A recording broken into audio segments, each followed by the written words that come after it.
Welcome back to my channel. Now I'm going to do a dry fish gravy for my lunch. Okay, let's start now.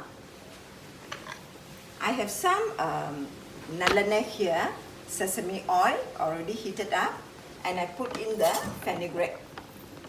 Fenugreek is vendayam. Okay, once the vendayam is, we need it to get it brown. Once the vendayam is brown, we can add in the... Okay, before that, I'll show you my ingredients while the vendayam is on the stove.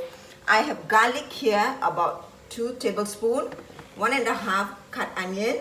I have curry leaves, I have tomatoes here, and I have anchovies, okay, which is just washed. I have salt here, I have a tamarind here, and I have the garlic and pepper, and here I have all the vegetables which I'm going to use. Okay, now my vendayam is ready. I'm going to add in the onions. Okay,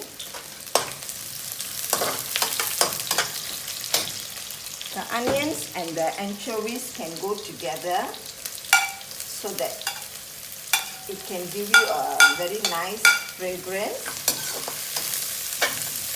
Anchovies and the onions to be browned together. We can also add some garlic.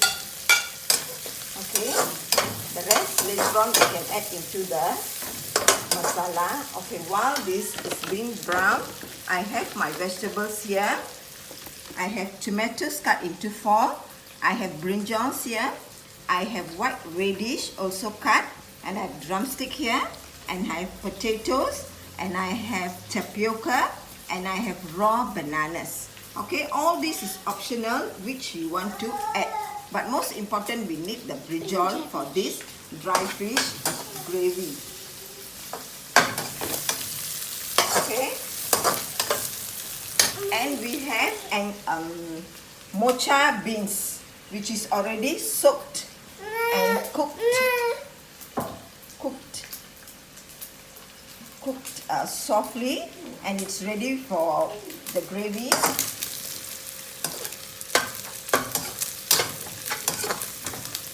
And I have prepared my masala, which is Baba's masala. I've taken 3 tablespoons of fish masala plus half tablespoon of chili powder. Okay, now the onion and the anchovies are becoming brown. At this means of time, we can add in the curry leaves. Okay,